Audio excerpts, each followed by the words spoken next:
February 5th. Slid the fence over for this group.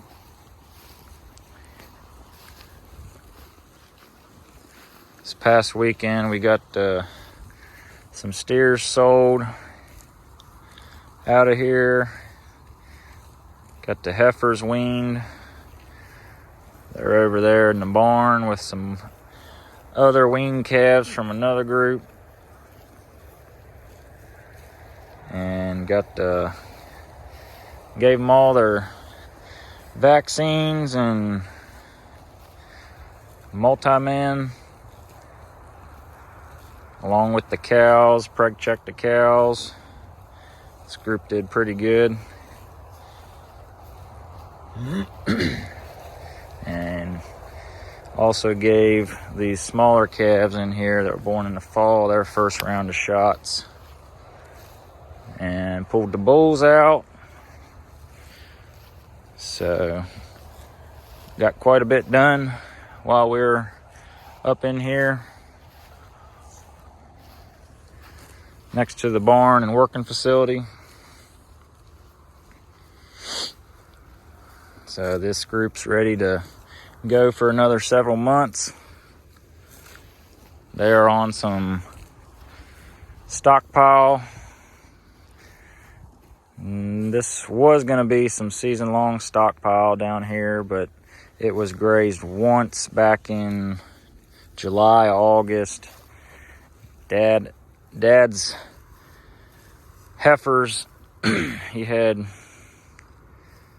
quite a few heifers in here grazing it down, maybe 30 in here for several weeks grazing it down. So it was grazed once and then was able to grow back for several months. So it's some better quality stockpile than what we were on down there in the bottom. That was actual season-long stockpile. And we are on the water trough up there, doing mineral water a couple days a week. And we are stripping towards the creek,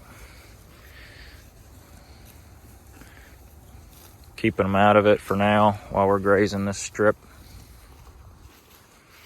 And pretty sure I pulled a sample from this piece and the forage samples back a couple months ago, and it tested in 12-14% protein range and then over 60 TDN. So this will make for some better feed for these lactating cows.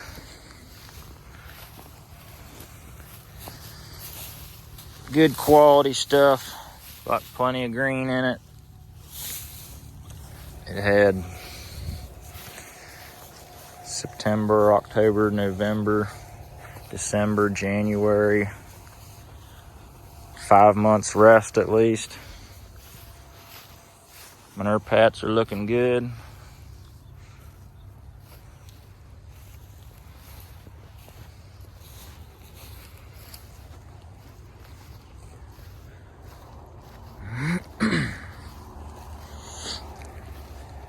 But yep, these dry cows will have it pretty easy now with a calf off of them. They should fatten up pretty quick.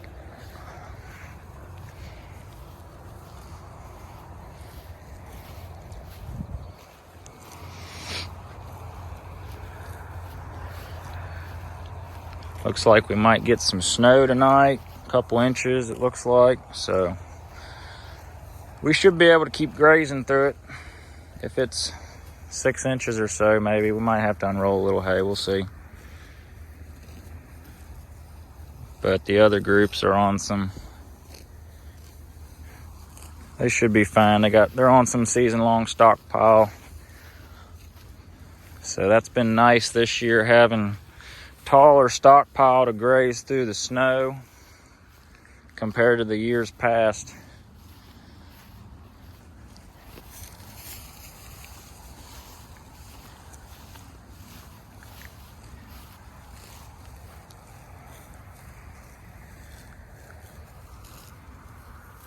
There's just no question. From doing this total grazing compared to the years past, that tip grazing, no question that you can grow a lot more grass because you're harvesting a lot more and you're putting down more manure. And if you can grow more grass, and if you can harvest the grass, have animals that can harvest it, you can run more cattle and increase your stocking rate even through a drought. I mean, right now I could probably handle another 50 cows pretty easy. So just keeping most of my heifers, gonna breed them. That way I know what I got and keep doing what we're doing, keeping these girlies moving, getting better every year.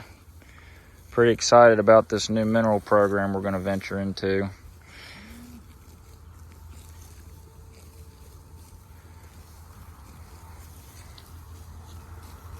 Jim Elizondo had in one of his posts that if you're gonna do this style of grazing, you need to have a top-notch mineral program. So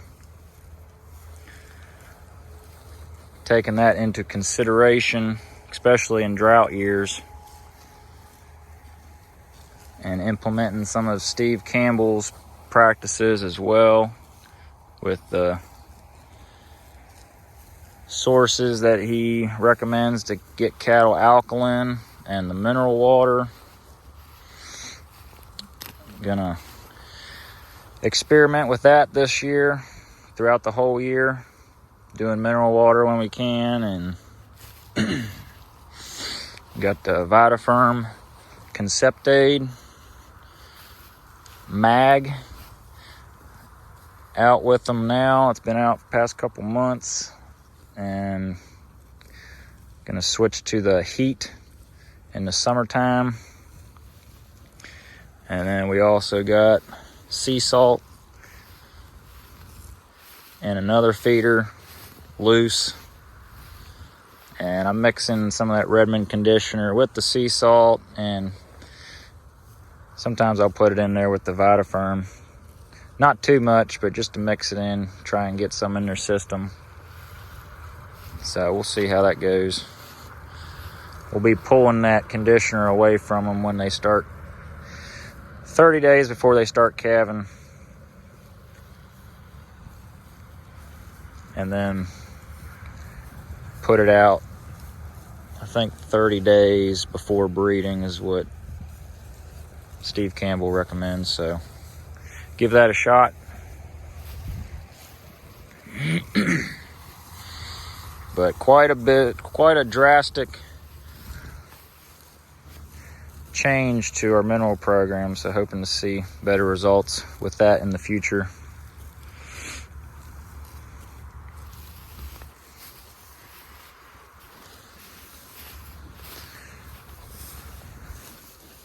Been doing a lot of research on that lately, and minerals and nutrition are pretty important when it comes to cattle health and grazing, especially total grazing, because we're not just taking the energy and tips and protein off the top of the grass on every pass. We're consuming the whole plant so we can grow more grass and run more cows. So there could be some minerals deficient in parts of the plant, especially in a drought. So you just got to make sure to have a supplement to give these girlies whatever they need to make it through the year.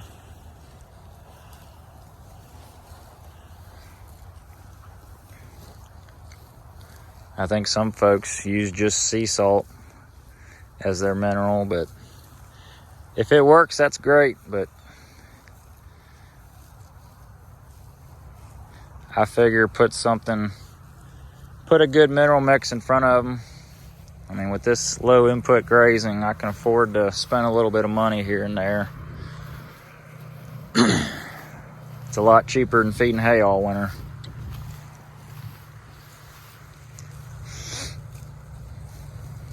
But with that, we're gonna get out of here and go check a couple more groups, and we got this good quality stockpile in front of us. We're gonna work our way, strip it towards the creek, and then we got another strip on the other side of that ditch where the side-by-side's sitting. That is actual season-long stockpile. We're gonna get that grazed off after this. And then get that done, and then we'll head up there on the hill. That is our green season grass. That was grazed twice, I think. We'll get a third pass off that, so that's going to be some better quality stockpile up there as we reach the end of the winter.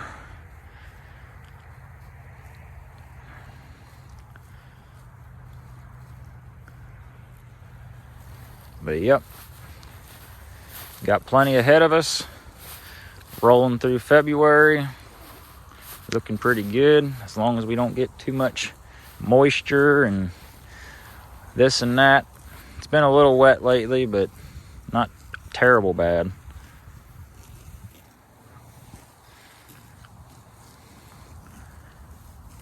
But I will say that with this season-long stockpile and these fully rested fields, that, like Josh Teague said in one of his videos lately, that when you enable that grass to rest and dig its roots and restore itself, you got a good base underneath of you for when it does get wet, that your cows don't tear it up as much when you get rain and grazing at high stock densities. So that's one thing I've noticed as well. We haven't been moving them pretty daily, keeping ahead of them, but we haven't made near the amount of mud that I've noticed this year. And I feel like we have been pretty wet the past couple months. So maybe it's just in my head, I don't know. It's just nice to have fully recovered pastures in front of you and to keep your cattle moving and not have to worry about unrolling hay near as much as the past couple years. But with that, we're going to get out of here and see what this weather does tonight. Might get some more snow, and we'll keep on rolling.